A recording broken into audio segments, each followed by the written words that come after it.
Edgar Schein, a professor at MIT, states the only thing for real importance that leaders do is to create and manage culture. If you do not manage culture, it manages you, and you may not even be aware of the extent to which this is happening.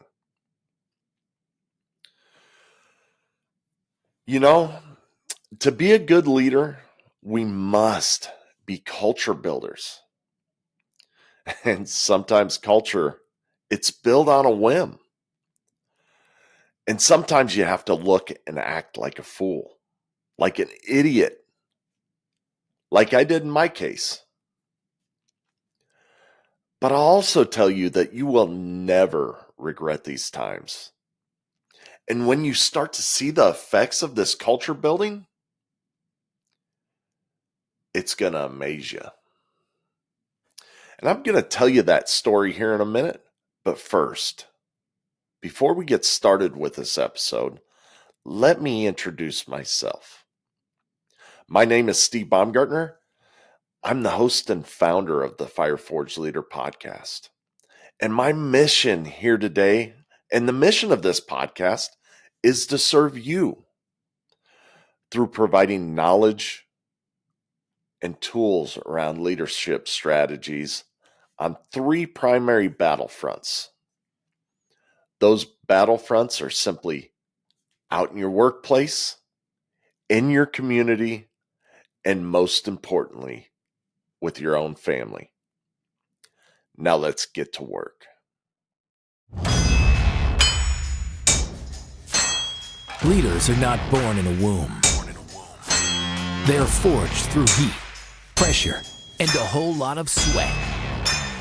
The Fireforge Leader podcast serves the audience through exploring leadership at work, in the community, and with the family, using a practical perspective and real-life experiences from the host, Steve Baumgartner, and his guests in The Forge. Now, it's time to enter the Forge with the Fireforged Leader.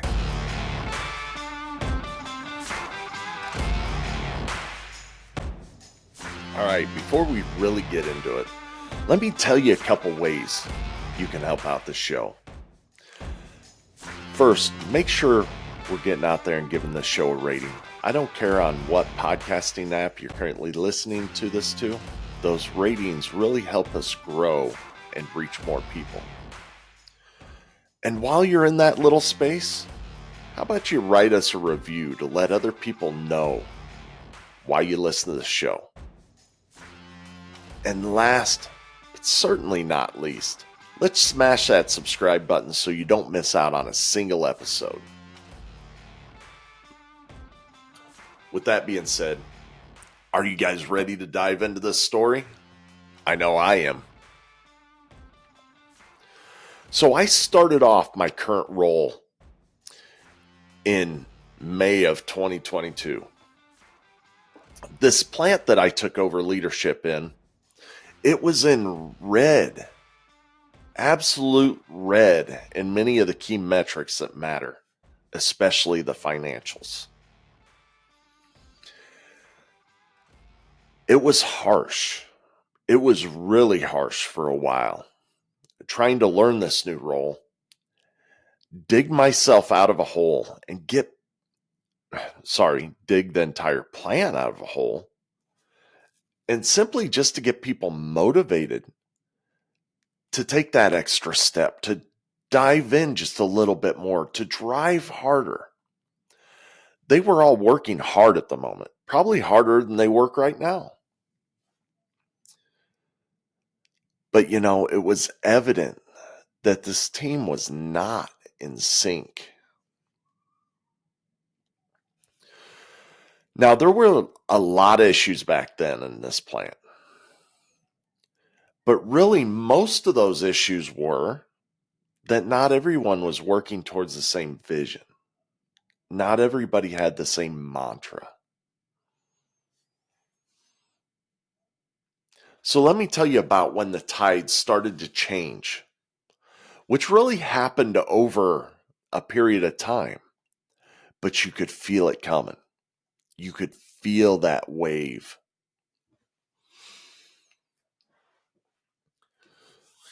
So first off, I was in a new role. I was trying to learn rather than simply just come over and be heavy-handed, right? I had worked for people like that. I had worked for those people who, when the plant didn't perform, rather than trying to motivate, they stepped on people's heads and on people's backs. I didn't want to be that guy. And as I was learning, as I was taking it slow, I was spending basically 2 shifts at the plant trying to learn, trying to get caught up to speed. And I learned a ton, and I still do learn a ton from the man who's at my right hand. This gentleman has been in this business for a very long time. And I have a great amount of respect for this individual and a ton of trust, to be honest with you. So me and this gentleman would take walks through the facility.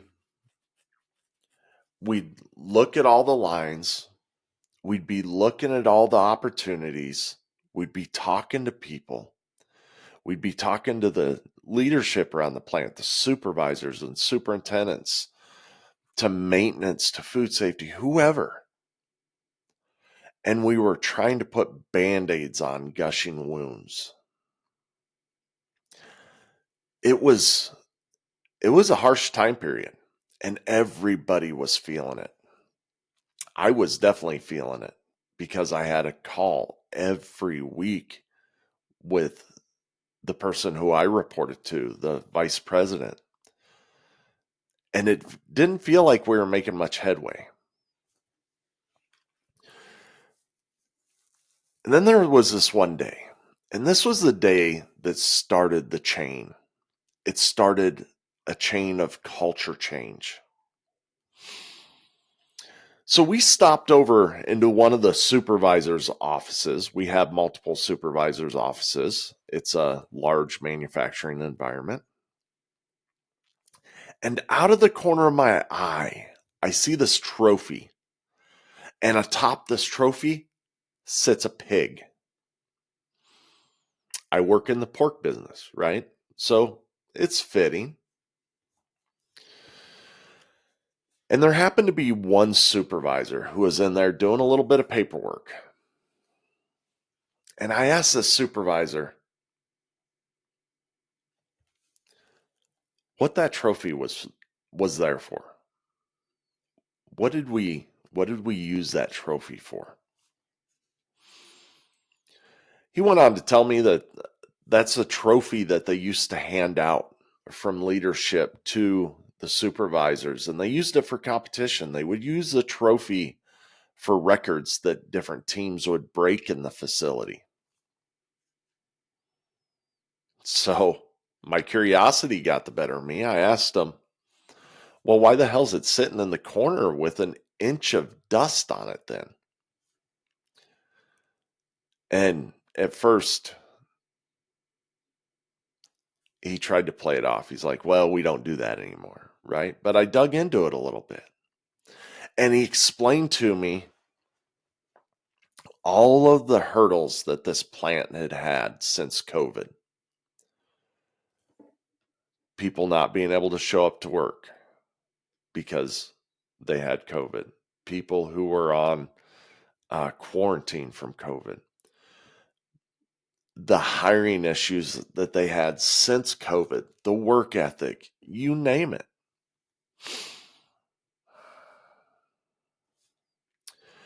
And in talking with this gentleman, I don't know, honestly, I don't know if I have ever talked to anyone who was that visibly and audibly defeated. We left that office, my right hand and I. We walked out of that office, and that conversation weighed very heavily on me. I didn't know what the hell I was going to do. But I knew that we had to do something, that we had to change this man's perception. We had to do something so that he could gain his excitement back that I imagined that he once had. So after leaving that office, I looked at my right-hand man and I simply said, "Throw away those damn trophies." And he kind of looked at me with surprise. And I explained to him, I said, "Those trophies bring defeat right now. They will never bring back excitement. Get rid of them. We don't need them anymore." And then I followed that up with, "You know what? Pigs are also prey. And that's not what we're about. We're not sitting there waiting for someone to come along and devour us. We need to be predators and hunt for our success." Over the next couple days, we put our heads together and we decided that we needed to dismantle all of the things that were defeating in the plant.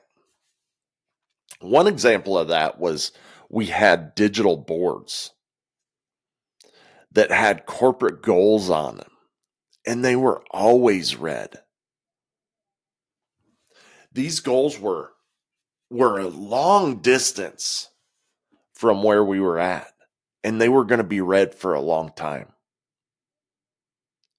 So we unplugged them. We took them out of service. It was a gutsy move, but it was well worth it. After that, what we did was we said, okay, those goals are gone, guys, right? They can live out in the background somewhere in the corporate world. We don't care, but they're not living here right now. And we brought those supervisors together and we did some incremental goal setting. All right. We're not worrying about getting 40% better by tomorrow or next week or next month. We're going to worry about 3%. And I can't remember what it was, but we put that ownership on those people who are running those lines. We asked them, how long do you need to raise X amount of percent? What actions can we put in place? What support can we give you to reach that goal?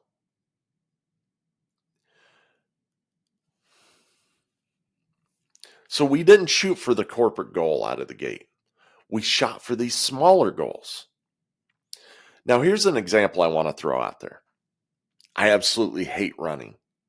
Cannot stand it. But I spent a couple years running. And if you've done this, right? If you're one of those people, and I think you're sick if you like running, by the way, but if you're one of these people like me, and maybe you don't hate running like me, but you don't find a lot of enjoyment with it. A lot of us, what we do is when we're out there running and we're tired as hell, we simply say to ourselves, I'm not going to quit until I hit the end of the block.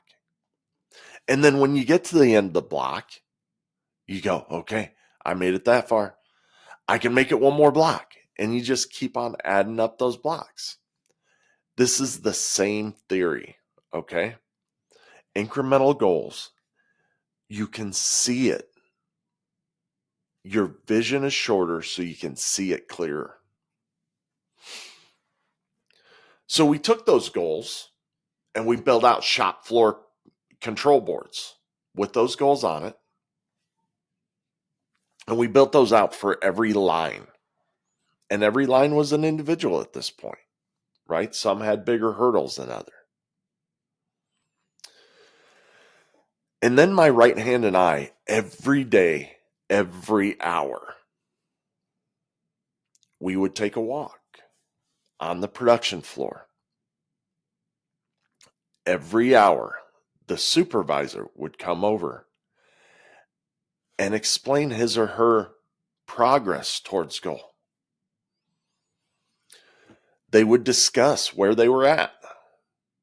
They would know, because we had built up that trust, that we were there to support them in this. So they would tell us what kind of support that they would need. And then we'd also ask them if there's anything that they needed to pivot on or change focus on to continue to grow during the next hour. And we just kept on getting it into smaller bites and smaller bites. And I'll tell you, it took a couple of weeks.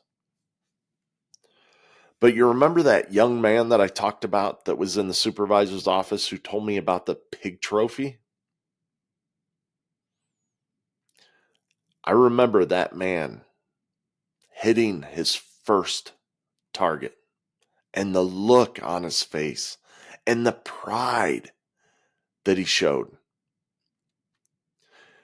And when he told me about it, when he looked me in the face and he smiled and he told me that he met that goal, something came over me, and spontaneously, I put my hands on my hips. I leaned back and I belted out this huge lion roar.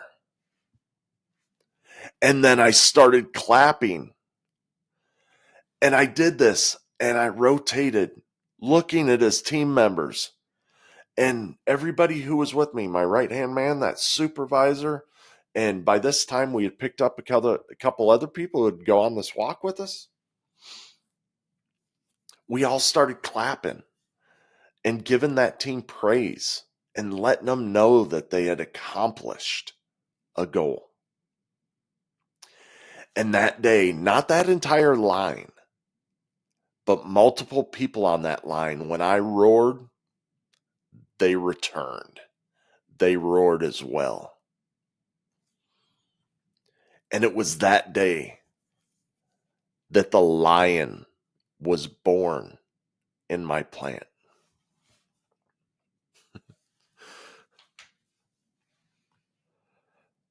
Now, if you're watching this on video, you'll see right there, it's on my phone. It's on almost every TV's background. There's posters up. There's visuals up. We have trophies. We have statues. And we're predators. And it all came from that one roar, that one lion roar out on the floor, coupled together with that comment that I had made to my right-hand man before. The one about needing to be predators rather than prey. That day, a culture was created, and it was purely accidental. But a culture was created. You know, we continued that practice day after day, and we started crushing the goals, handing out trophies. These lion trophies are freaking awesome, by the way. We were roaring ridiculously. The supervisors joined in. The people joined in. And we eventually started to win day after day, week after week, month after month.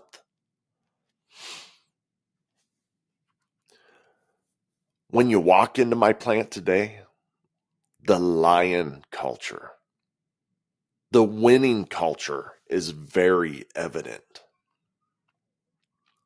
And people see it. Visitors see it. My team now lives by a motto, and it's simply set goals, crush them, repeat.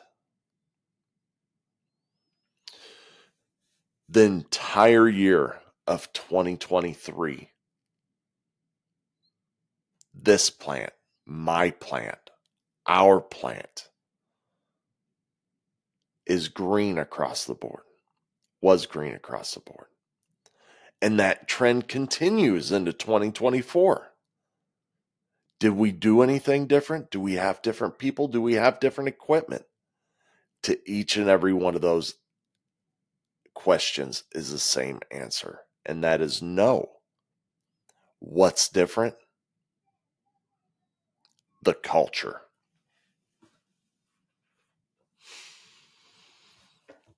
Now, if I was going to give you some of my takeaways from this event, they would simply be these.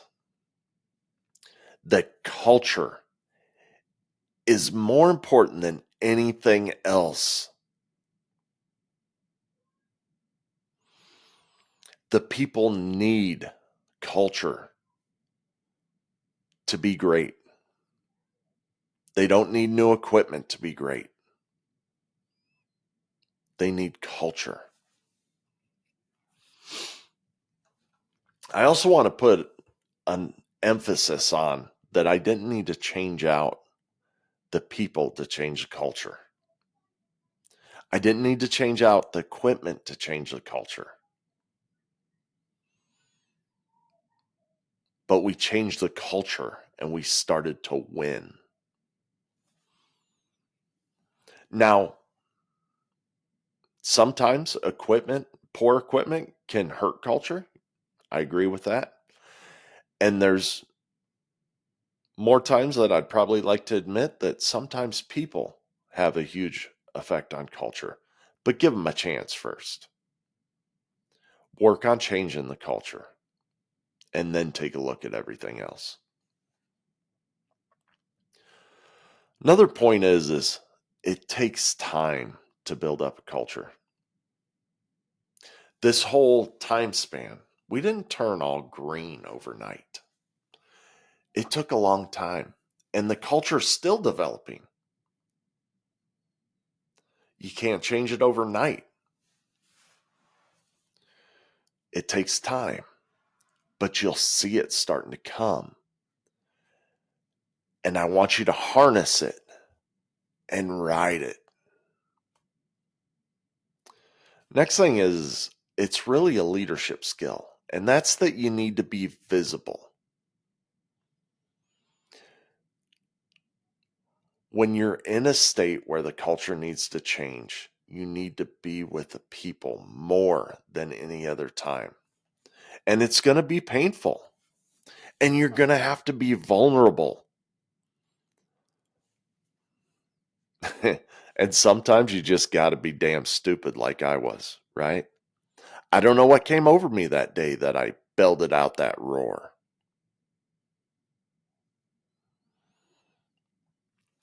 And then finally, don't be afraid to lead your team in a direction that they've never gone before. Don't be fearful of that. You will feel when the culture is starting to shift. You will know what to do. Listen for it, see it, harness it, ride it. And that's what I got for you today. Leaders, you have come here to listen to this message once again. But listening is not enough. What are you going to apply today, tomorrow, by next week? Remember, when you become a better leader, you ultimately become a better spouse, a better parent, a better coworker, and ultimately that person that other people want to follow. So go out there and lead well.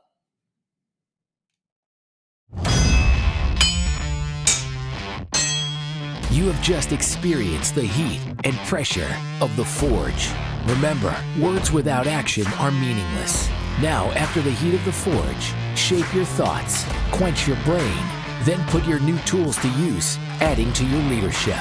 Tune in next week for more lessons from the forge.